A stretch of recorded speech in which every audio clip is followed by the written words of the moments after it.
Gameplay in Adventures of Lolo is methodically paced. You need to stop and examine how everything in a stage works before proceeding. But then, when you do proceed, you can pretty easily die if your timing isn't right.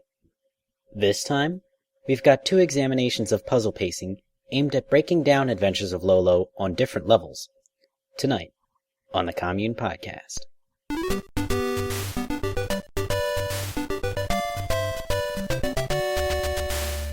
Hello everybody and welcome to the Commune podcast. This week we will be discussing the Skype UI and the Adventures of Lolo. But before getting into all that, I'd like to ask, Shouty, how have you been doing? Been doing well, thank you. Alright. And yourself, how have you been doing? Memorial Day weekend, so I've been doing barbecue. Oh, okay. That's an adjective. That's a state of being. Zanrio, how have you been doing? Great.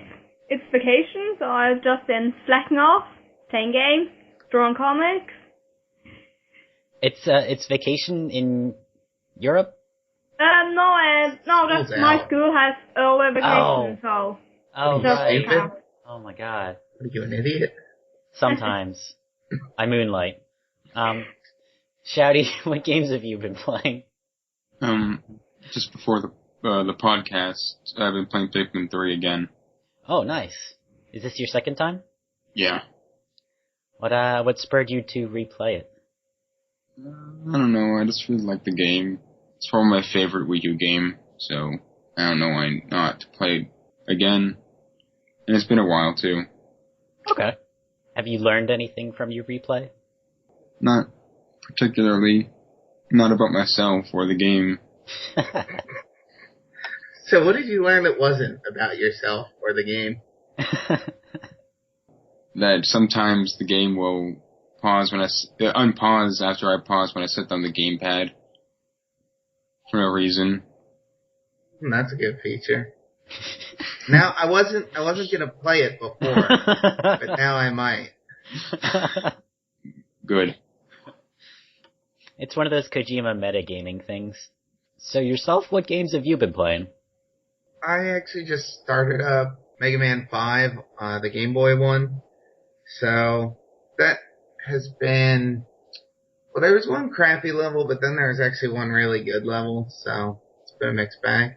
The Neptune level is like a submarine level, and it does a really good job of using the submarine theme to come up with gimmicks that it also, like, steadily builds upon.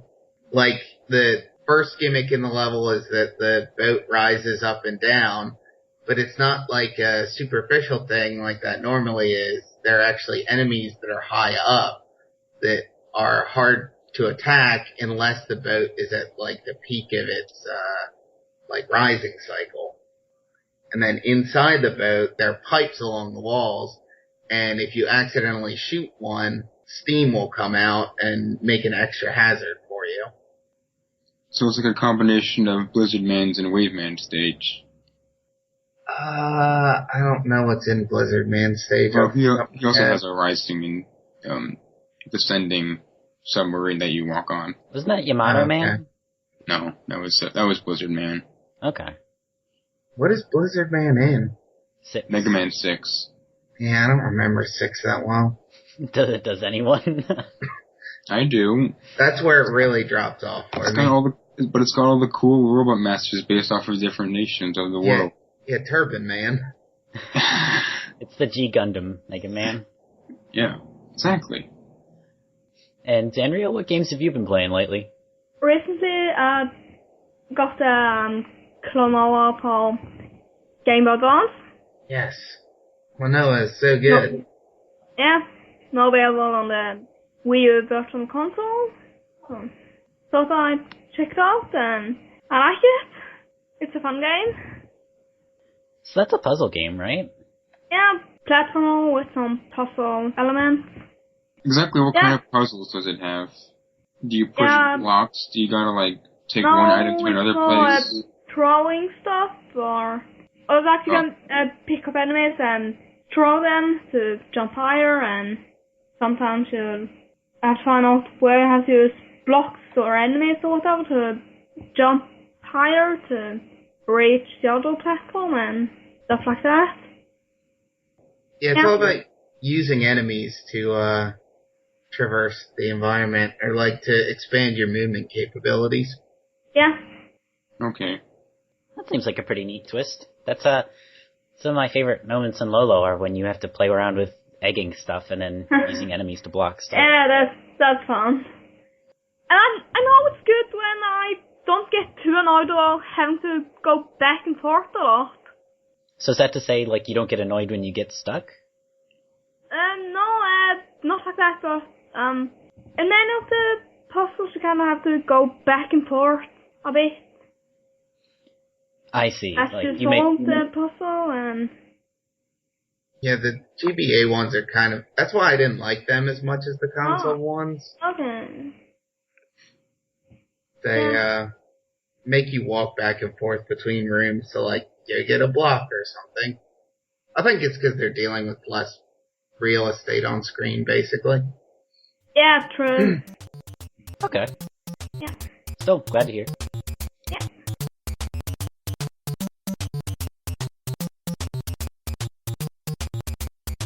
First up, we're going to take a look at how everyone approaches stages individually in Adventures of Lolo. To clear a level, you need to collect all of the heart framers in that level. But when you do that, most of the level's enemies wake up, if they weren't already awake. So here, we talk about what went into the plans we devised and what steps we took to work around the potential enemy behavior.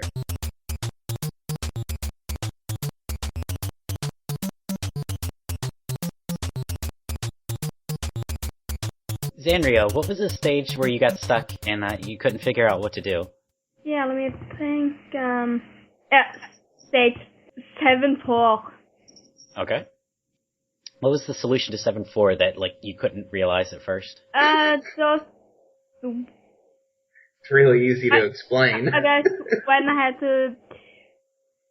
Which arrows I had to go through and where to use those arrow blocks that spins them around. Yeah, that's the stage where you get two of those arrow tile flippy power things. Yeah.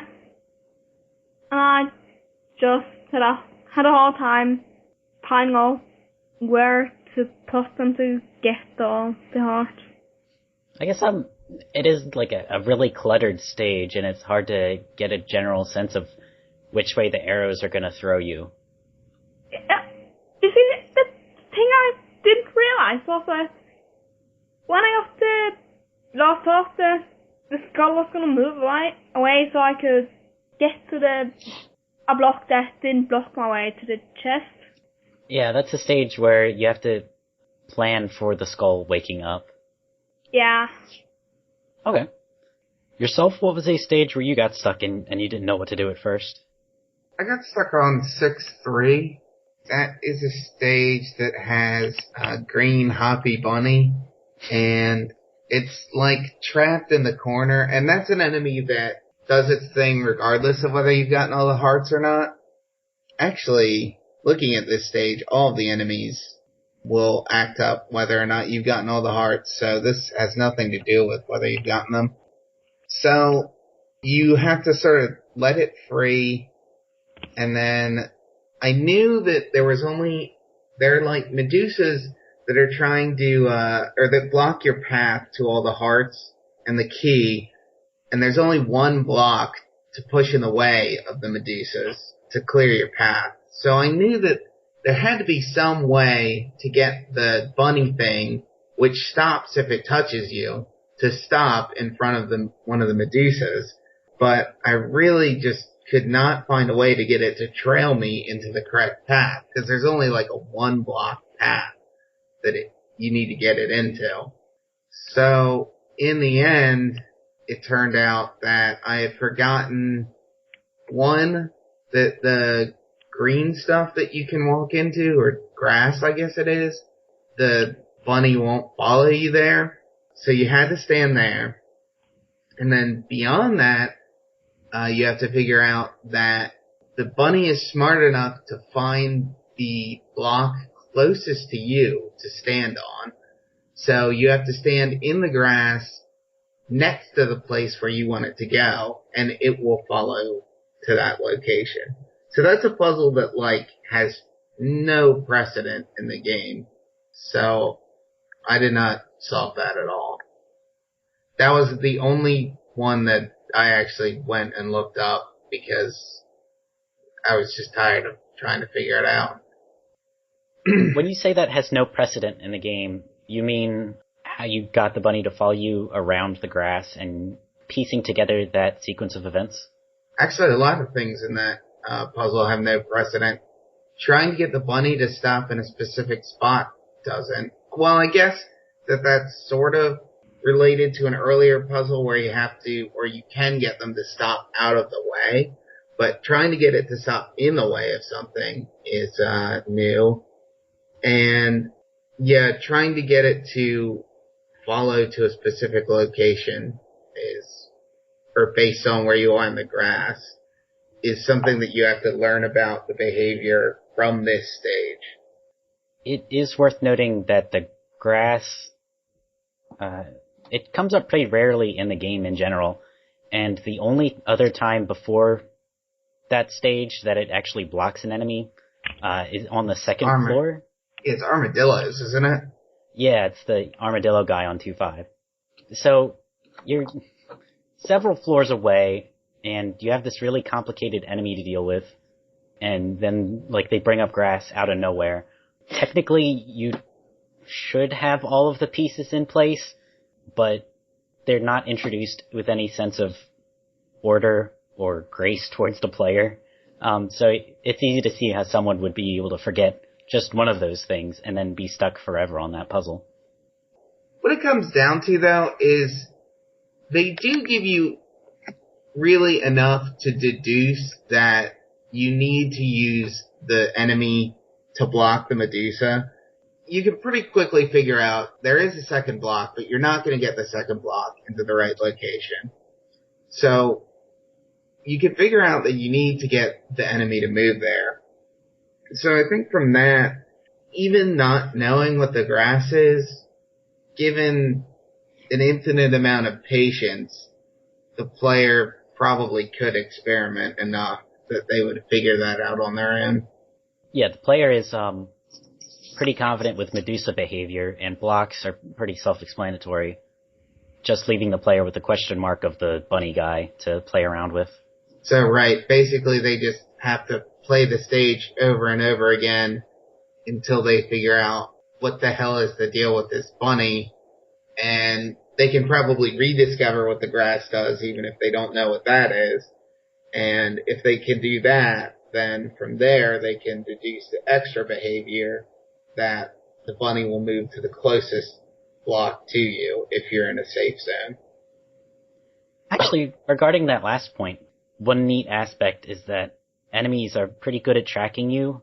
Like the skull guys pretty regularly take corners, like they don't take corners arbitrarily, they take ones that try to get them close to Lolo.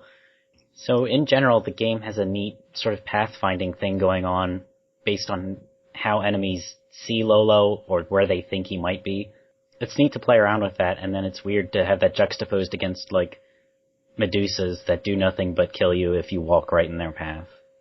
Yeah, well, I think Medusas are part of the static puzzle element, whereas the tracking enemies lend to that action element, although you don't...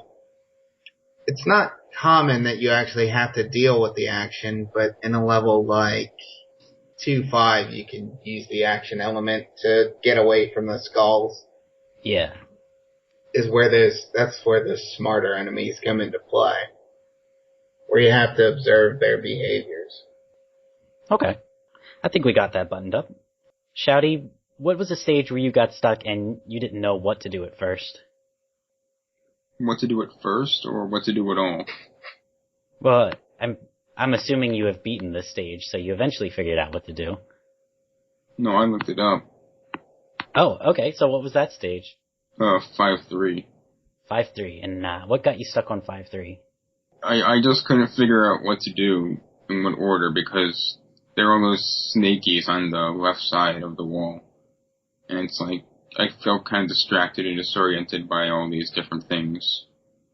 That's interesting that Lolo does sometimes like to do that. Like, with what Zanrio said, there's that one puzzle with all the arrow tiles, and it's just, Well, at least that's a maze, and that's just one thing you have to do. You have to get through. It's just the maze you have to get through. But here in 5.3, there are these snakies on all along the left side. It's like, what's the point of that? What is that there for?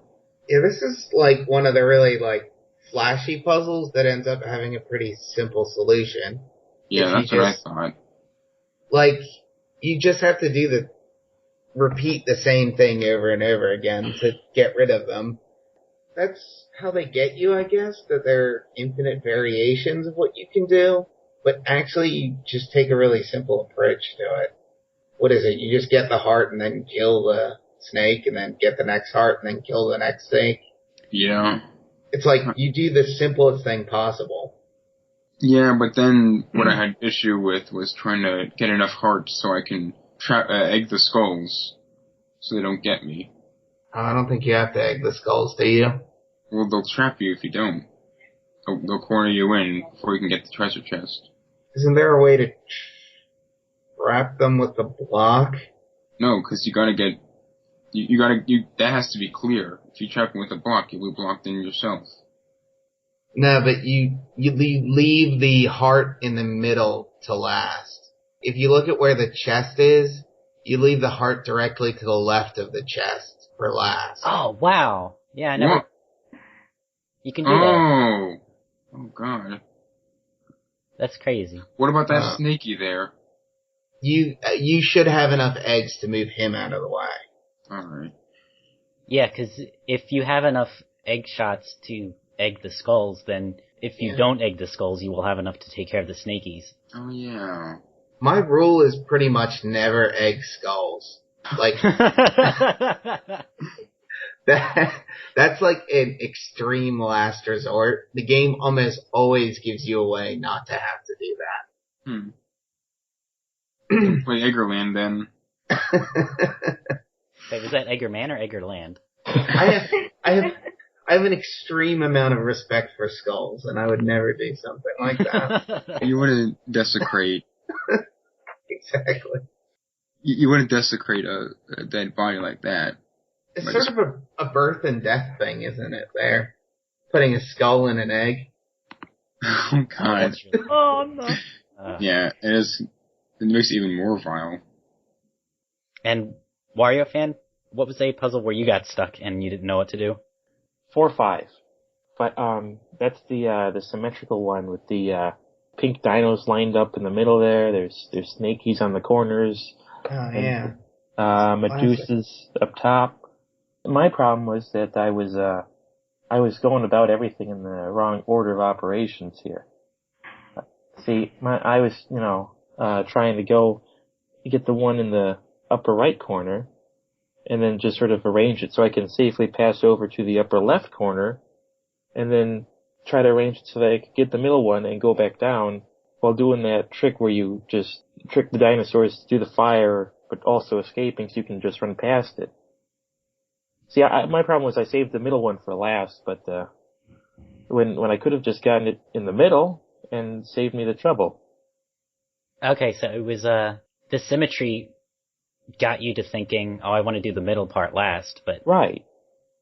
Yeah, they do visual tricks like that, because I thought I did the same thing, and you can get the middle one last, but it's a trickier solution. But yeah, I like that they use visual stuff like that misleads you. Like, once you do the right side, you're like, okay, I'll do the left side the exact same way. And you don't think to go to the middle first. I feel stupid, too.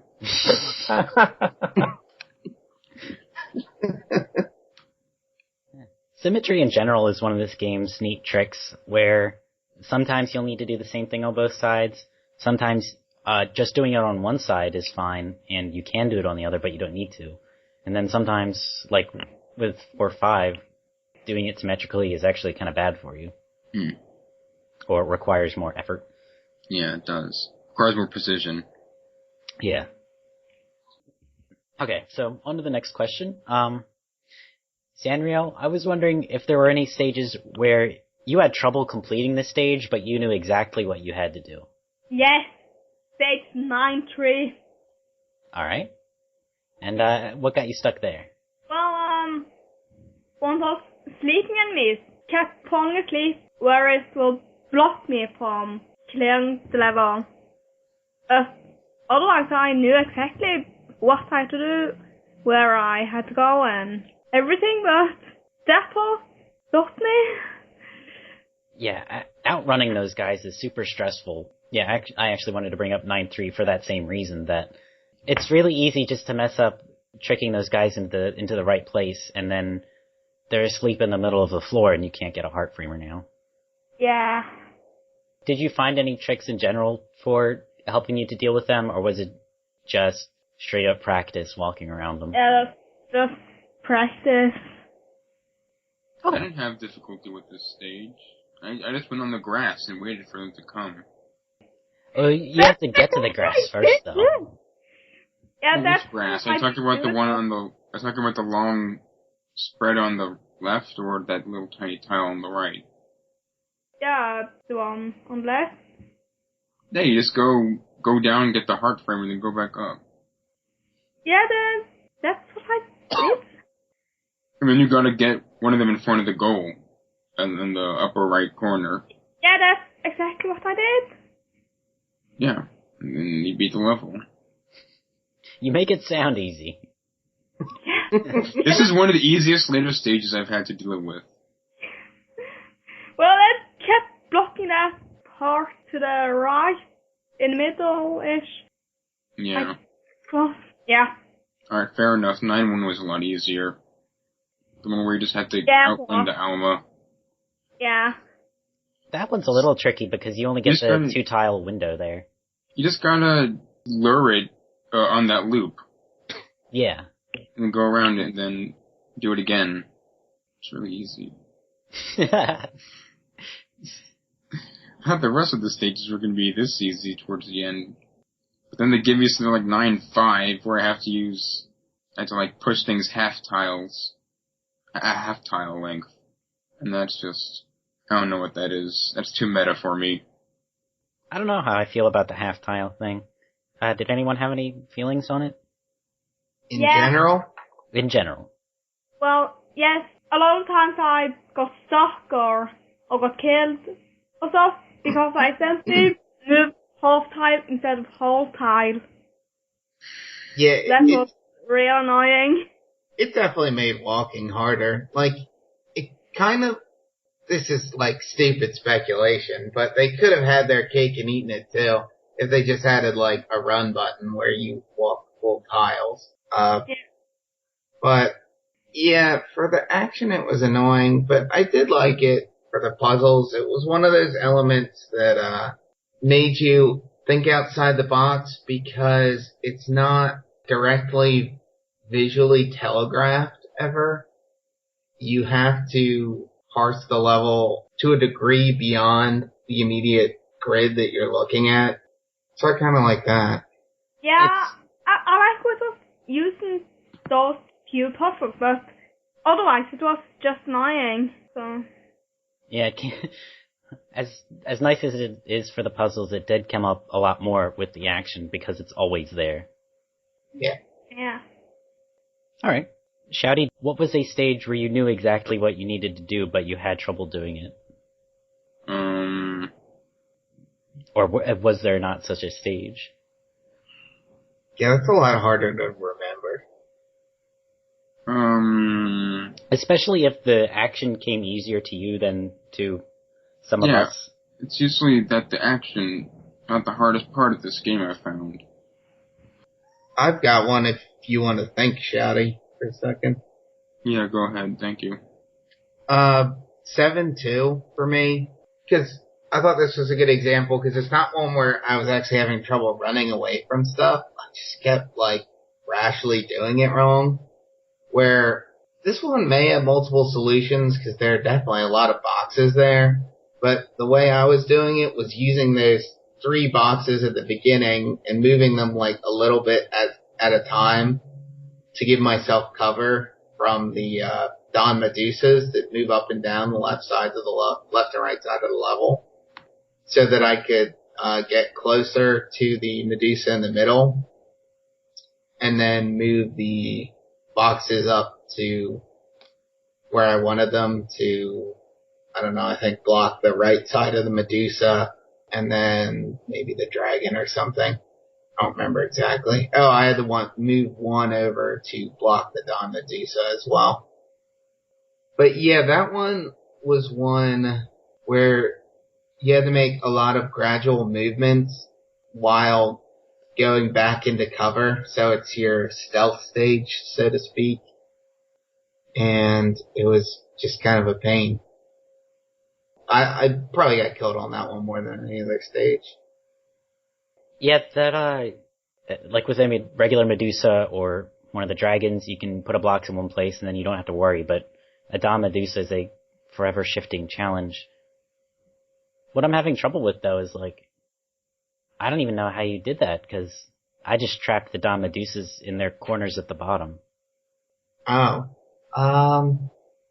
Then... Oh, right, because they can't shoot through rocks. Yeah. Yeah, no, I didn't do that. That's so... Every time I think, like, this is the last level with multiple solutions, there is then a later level that can be solved different ways.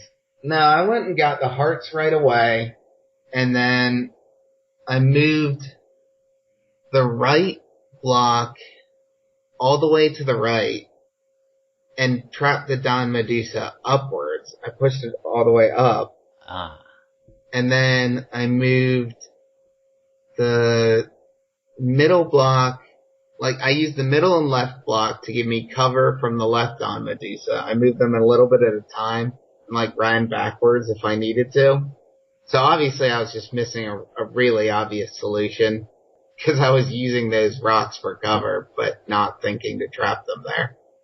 And yeah, then I moved one of the blocks up to block the Medusa because later on, this is really hard to envision in my head because there was so much block moving.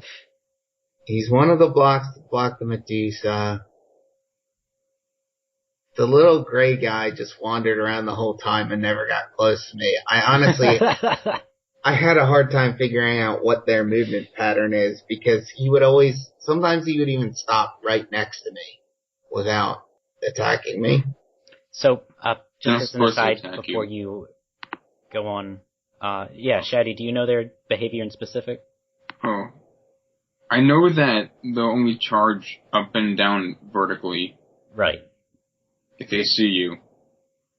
But if you, like, move a good distance from them, they'll just wander around. But their main impediment that they try to inflict upon you is that they block you in, and you have to restart. Yeah, that's it. That's pretty much their entire shtick. Huh. Yeah, well, anyway, I did it. I don't feel like trying to figure out how I moved every last block around. It was a pain. But yeah, I got long the sense story short. It sure sounds like a pain, yeah. Did you have anything else you wanted to say on 7-2? No, I just wanted to make the point about stealth. Okay. Shaddy, did you have a level you wanted to discuss for that question?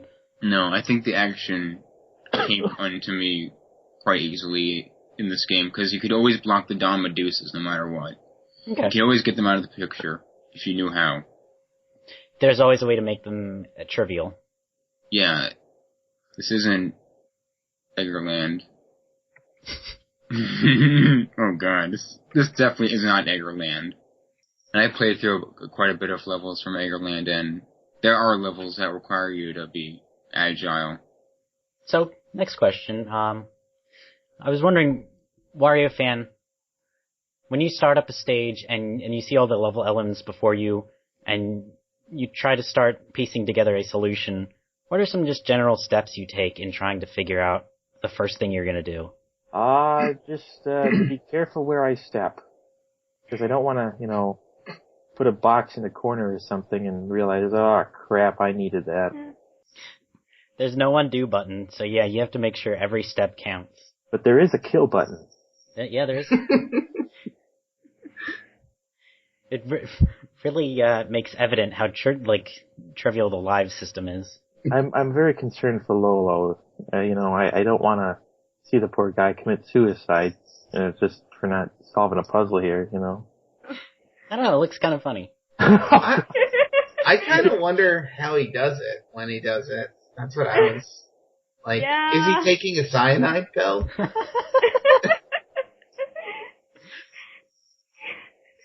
Does he come equipped with, or like whenever he invades one of these castles or whatever, does he always bring a supply? I think like it's a just, whole bottle of cyanide. I think it's just the biological function of Lolo. He can self-destruct. All of his nerve cells just go poof. He's a Pokemon.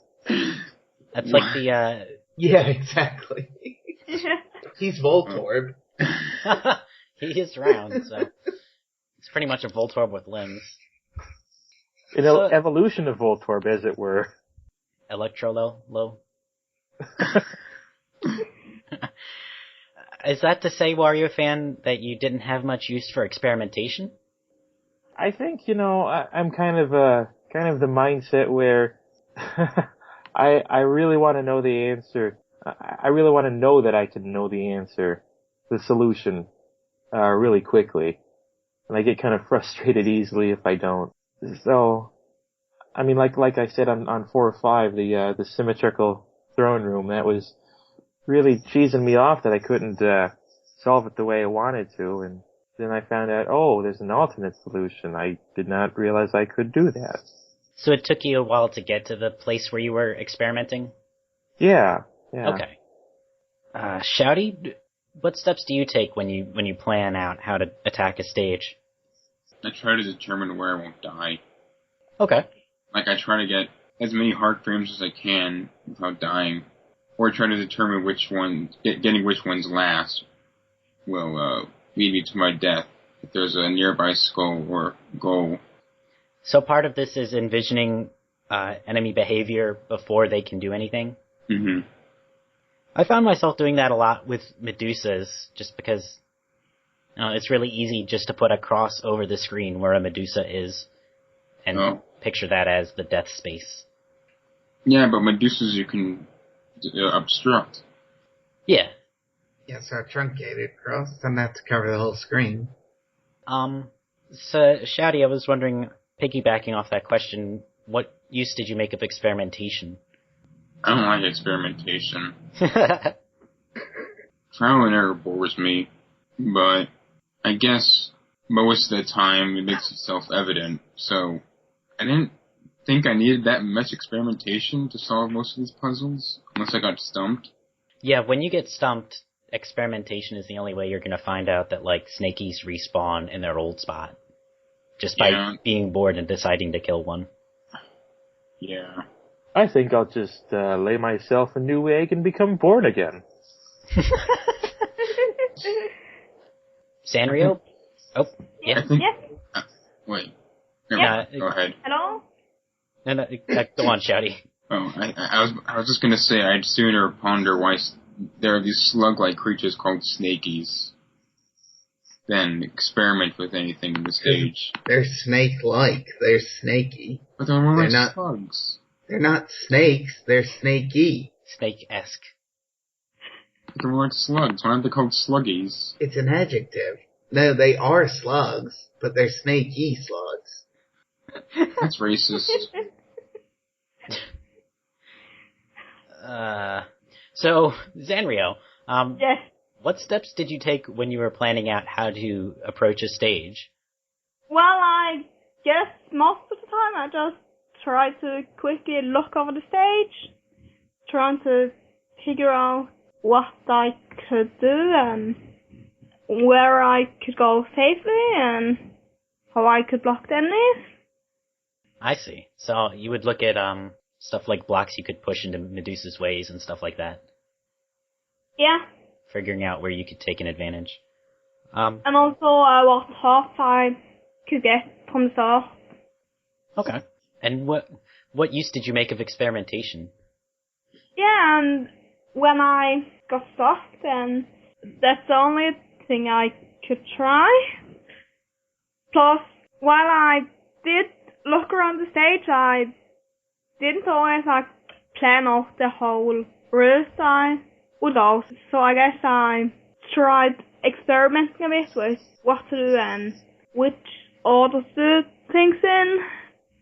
That's an important point. There are often several first steps you can take that will not kill you, but then you have to re-plan from there, and it's hard to see a couple steps in the future and plan perfectly, so, Yeah.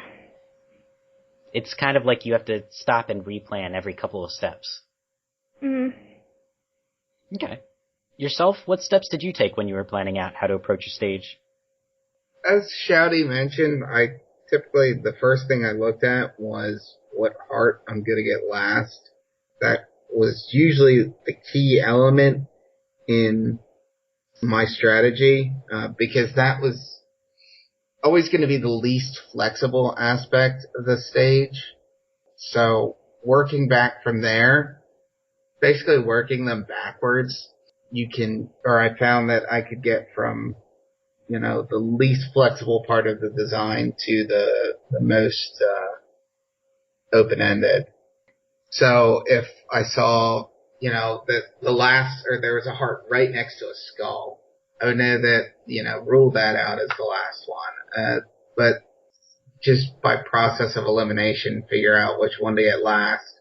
And then if to get that one, I had to put a block in front of a Medusa, then I would rule out using that block anywhere else in the stage and know that that block is going to have to sit in front of that Medusa. And yeah. Is that to say you worked backwards from the final step? Yeah, pretty much. It's easier to do in some stages than others, and it's one of those things that, as you just kind of touched on, it is sort of iterative in that I didn't always work backwards from the very last step so much as I had one objective at any point in time and would work backwards as to how to get to that. Like in a stage where there are a whole bunch of arrows on the ground, like 5-5, if I know I need to get through a certain set of arrows, I don't look at what one next block I'm going to walk onto is. I look at what the next area I need to get into is, and then what arrow block will take me there, and then work backwards from that. And then that pieces together a larger strategy of what larger areas I need to get to. That sounds like a more successful style of play than what I did, where oftentimes I would just think of the next immediate heart frame I could get, and then the last one would just happen to be right next to a skull, or I would just happen to be trapped in an arrow blockade, and then I would have to restart the stage with a wider vision and look 9 tiles ahead instead of just 3. Yeah, those are kind of the easy things to get rid of, and the game is not, even when taking out that type of obviously transmitted obstacle, the game is still not easy. It still has a hitch here and there. But those are the things that I found that you could get out of the way to stop yourself from wasting a whole bunch of tries. And then when it came to experimentation, obviously anytime I got stuck, I would goof around. But the stages in which I found myself experimenting most were the ones that were the shock and awe type stages I mentioned before, like 5-3. Where it's there's so much stuff going on that I'm just going to grab the first heart and do something with it and just see what happens. And a lot of times, the more elements there are in the stage, the more smoothly experimentation works out. Just because there's such a fixed space that you can use any given element. So when the stage is cluttered, generally speaking, there's a trend that the puzzles you encounter will be much more self-contained, and doing the immediately good thing is more likely to be okay. Yeah, exactly. You don't have to think about where you're going with it. Just say, I'll do this. See what happens. The arrow tile one that Zanrio mentioned from pretty late on is kind of like that, where you can just save up the arrow tile power-ups, and if you happen to see upcoming an arrow tile trap, you can use it there and just wait until you get to that point. Yeah, that's pretty much how I approach that stage. Unless you just save them until there's a point where you absolutely cannot progress. Yeah. Without using one of them. And there's only a couple... Yeah, there are a couple ways to use the arrow power-ups and screw yourself over, but I think generally you can see your way out of any arrow pattern in that stage. Yeah, the arrow tiles are just so annoying to look at. That's really a very weirdly chosen design element. It's better than the currents, which have no indication. Yeah, that's kind of goofy too, but... There's, one stage that got me was... What was it? 6-4 is a good current level. Oh, and there are 2 in a row, 6-4 and 6-5. Yeah, 6-4, friggin' 6-4. It took me forever to realize that solution because the game doesn't tell you that there are currents. But if there was like an obvious flow to the water, then the solution would be ruined right then and there. But if you try to use the snaky as a bridge, then you'll figure out that there's a current. I guess that's how I came across it. Okay.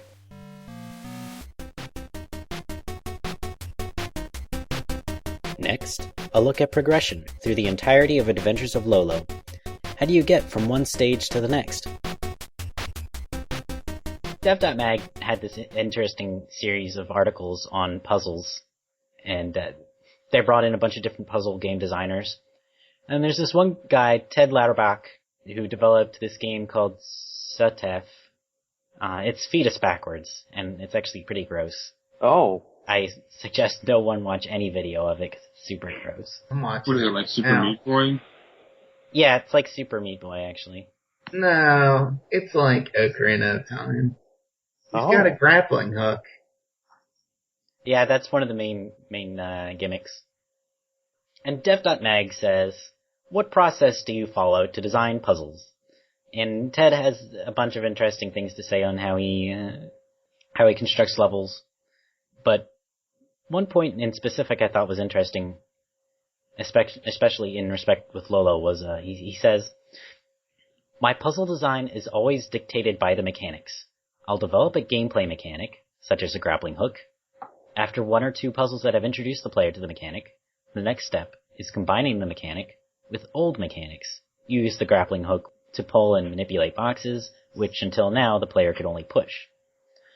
So, Ted Lauterbach is speaking to the concept of, like, the game introduces new elements in isolation before bringing them in with other elements. Like, you use the grappling hook on its own, and then you use it with a box. I told you it was Ocarina of Time.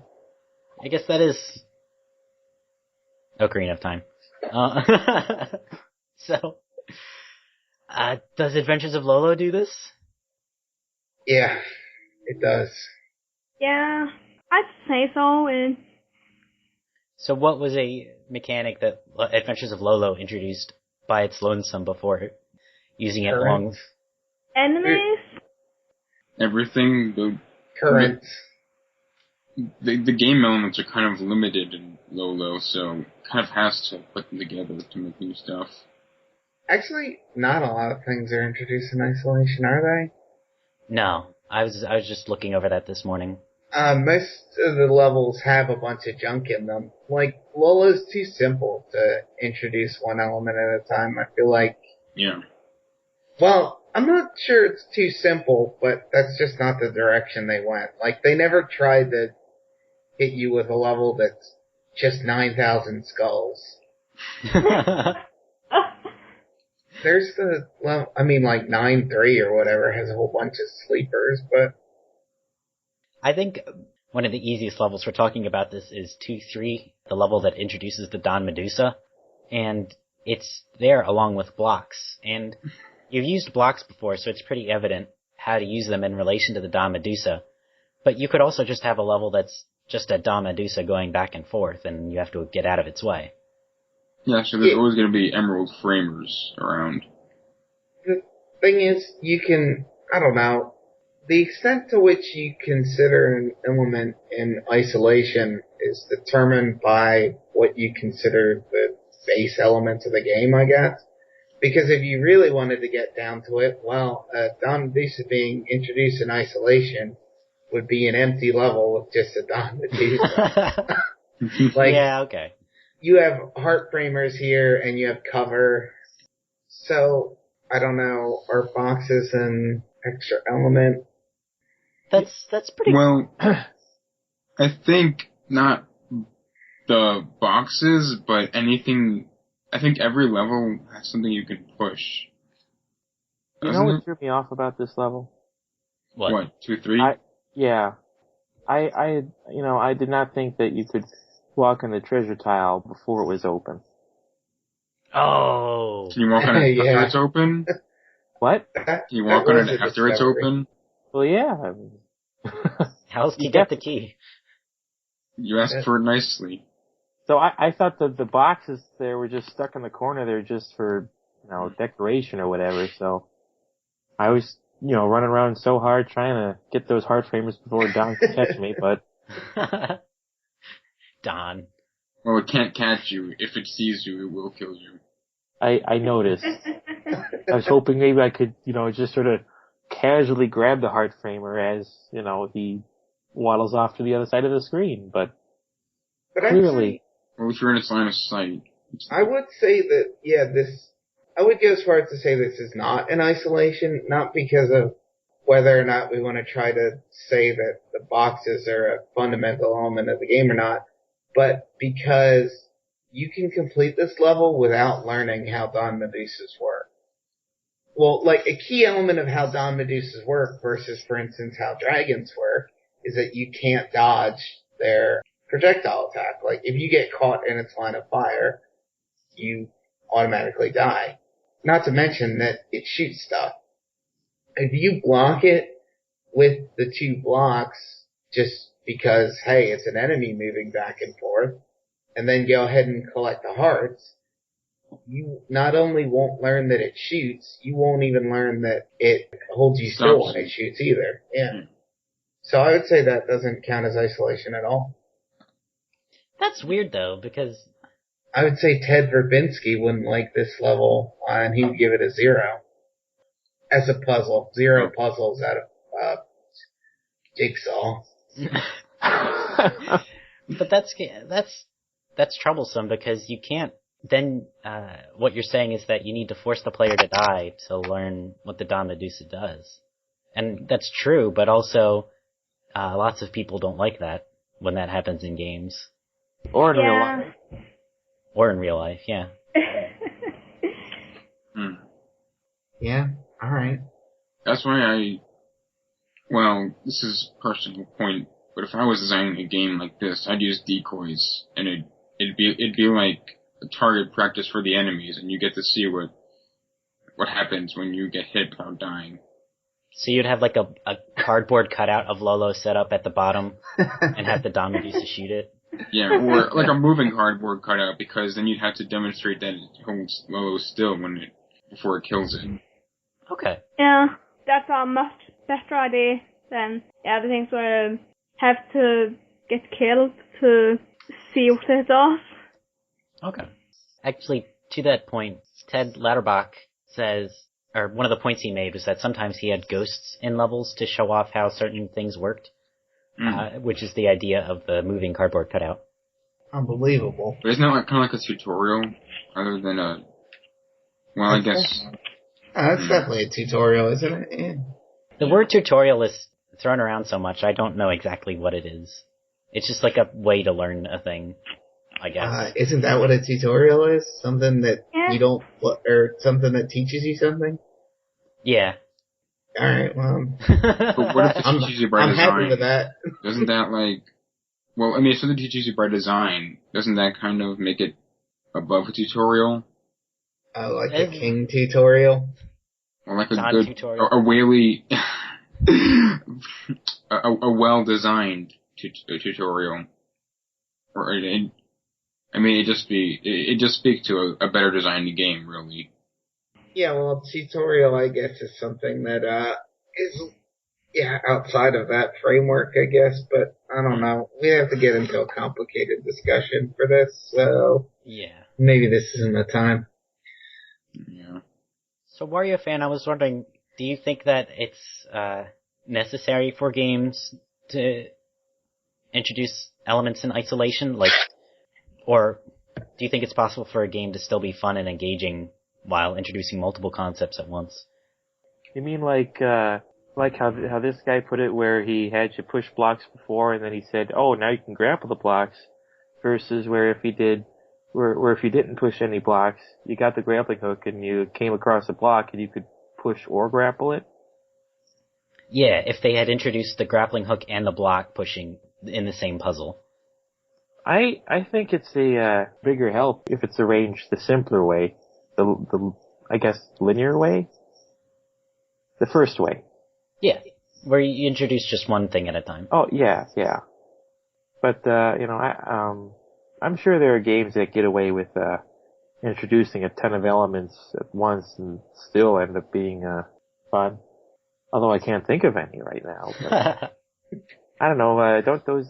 Depends how you define an element in its most pure form. Yeah, I guess it would depend on what we consider the elements.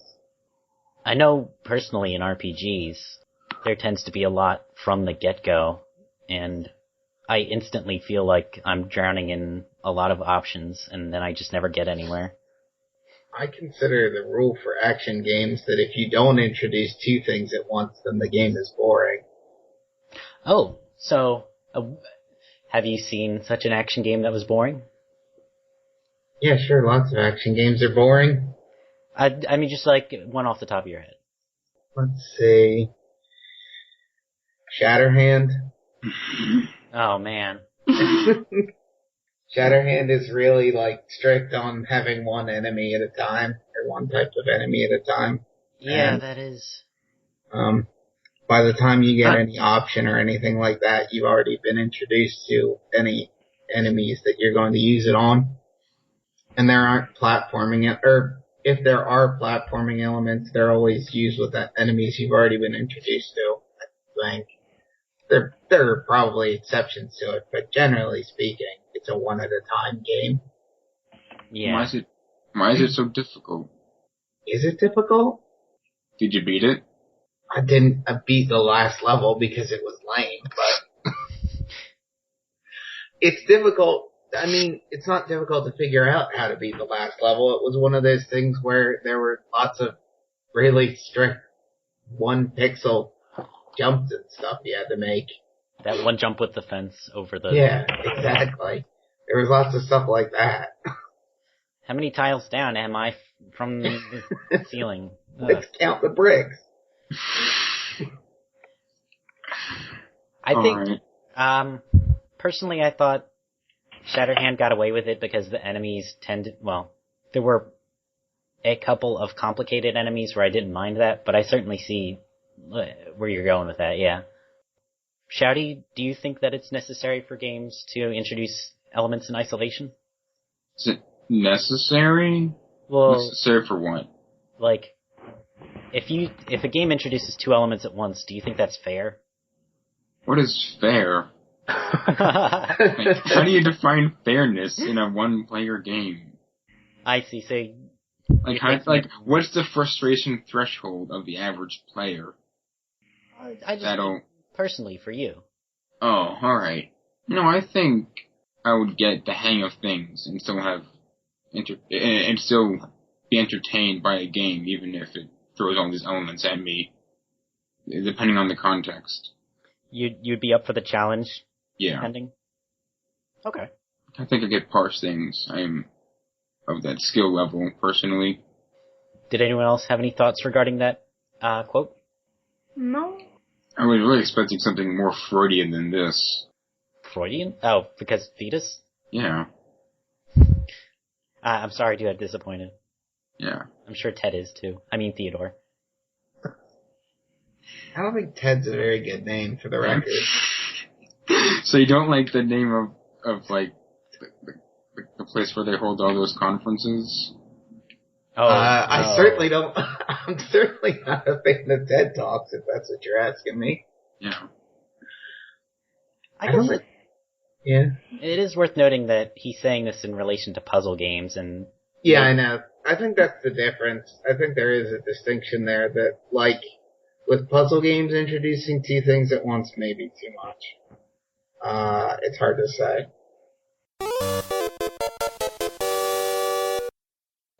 I was also wondering on 4-5, is there any reason that's a Don Medusa? I don't think It so. looks like a king and queen to me. Oh. That's what? This game has a lot of... I didn't realize they were male and female. Well, I think it's just to simulate the appearance of a courtroom or something. A courtroom? I mean, the throne room. Oh, okay. Yeah, this game has a lot of imagery in regards to throne rooms and Christianity. I don't think I picked up Garden of Eden. Whoa, give me a Christian level. I don't think I picked that up. Give me a Christian level. Christian level's obviously 4 too. Well, the realm where Lolo and Lala hail from is called Edenland. Yeah. So. Well, that's not a stage though. It's not a legitimate stage in the game, so clearly we can just throw that out the window. It was only in the manual. Who even reads the manual? There's a swastika stage. 4-1. You mean a manji? We'll go with swastika. I'll go with what manji. What about Pinwheel? We're not playing. If we were playing Eggerland, I'd give you manji, but we're playing Adventures of Lolo, so it's swastika. Every level in Lolo 1 was a level in the previous Eggerland, unchanged for this release.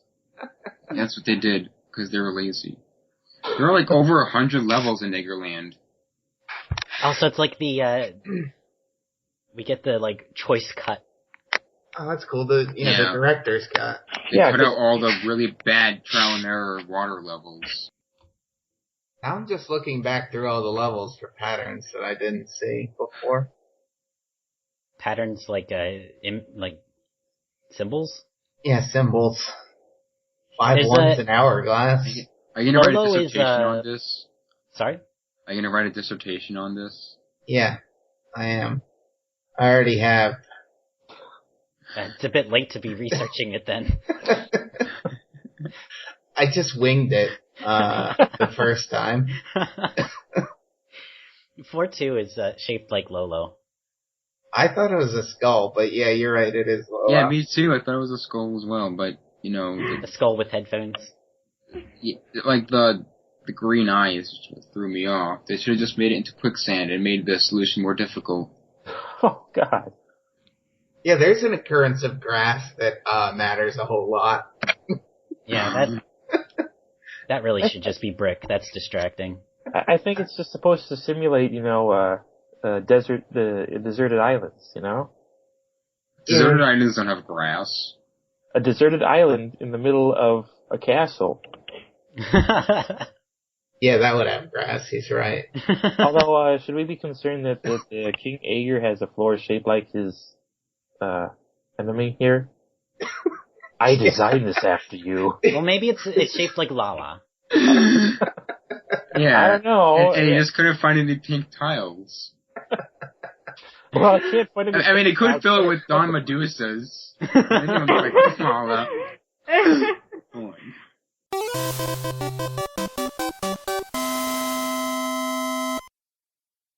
Sanrio, I know you got this one. How does a transistor work? It transits. Okay, that's That's a good answer. clever.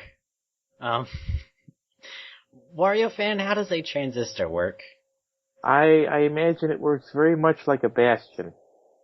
Ooh! I was gonna make that joke. I guess it was bound to happen. I wasn't even thinking about that. Yeah, that's good. Shouty? Transistors, how do they work? Oh, I don't want to answer this. Because Wario fan already stole my answer. Stole it or made it better? Made it worse. Well, you can use transistors to amplify, so that is relevant. What Yeah, can't you ta-da. use transistors for? Yourself, do you know how a transistor works? Vaguely. You use an input voltage to control the gain, which is like an amplification of current. Yeah, that I got that, and then I got that like you use how you pull electrons, like have a negative pull against a positive pull, and then somehow that's like a roller coaster. Dude, you're going below my level of knowledge. I know the practical usage of a transistor. Yeah, I didn't get much beyond that. It's very difficult. I know what one looks like. Oh yeah, I've Wikipedia has pictures. Put them into systems before. Oh, you have? Yeah, because I've built boards before for work. Okay. So, any final words yourself? No, I never have any final words. Shouty, any final words? I can't find mine. Oh, that's a shame. Wario fan, do you know what Shouty's final words were? I think it was gonna say that he looks very much forward to playing the rest of the Lolo series and every Hale game on the NES. It does sound like something. Yeah, because Air Fortress is a great game. Has great music. It's a great game. There's nothing wrong with it. Nothing. Well, we are the Hal Commune, so. I can't let you do family. that. Zanrio, any final words? What? Yes, okay. What's your step? It might just be a half worm. It might just be a what? Half worm. Half worm. Half worm? Well, what is it? Step. No, half step. Oh, because it's yes. like half step in the game. Aha, getting caught on a ledge, yes. Yeah, I got it. Yes. Alright, that's a suitable final word, I think. That sums up our discussion. Yes. Yeah, it certainly does. All music in this podcast was from Adventures of Lolo. I'm pretty sure it's from the Game Boy version, actually. Anyway, I'll leave you with this final thought. How important is variety in a puzzle game? Many potentially interesting enemies like the Almas were only used in a handful of stages, while Medusas were in over 20 stages out of the 50 available. Was the Alma done injustice, or would it be inappropriate for such a deadly enemy to appear more than a few times? Hello? Hello? Hey. Hello? Oh, Okay, I got two tough questions for you. First off, A, how are you doing, Mario fan?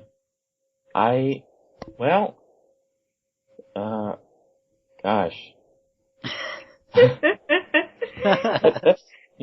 That's the trickiest question I've had all day. so you're disoriented? Yeah, I'm incredibly disoriented.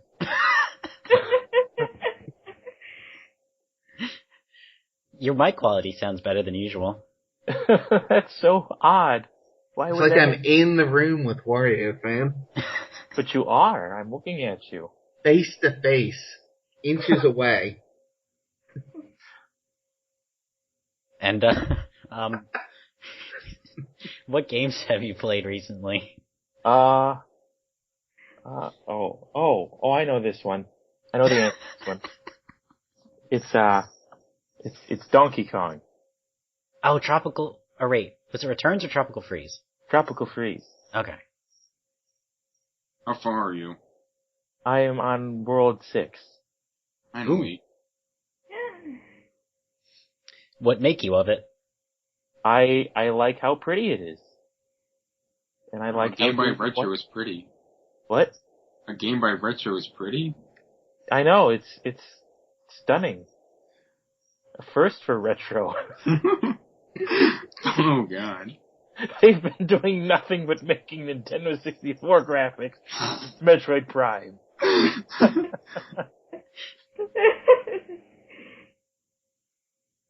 So is that like when people played Metroid Prime and they said this must have been the lost N64 Metroid game? And Retro was like, no, this is actually our GameCube game. That was basically it. I mean, that was a very embarrassing E3 2002. They actually had a lot of issues with Metroid Prime because they went over budget a lot. Wait, really? Yeah. Oh. But it was worth it. Game had to come in there and straighten them out. So, Tropical Freeze is pretty, but how do you like the gameplay? It's very David Wise. Wait a minute.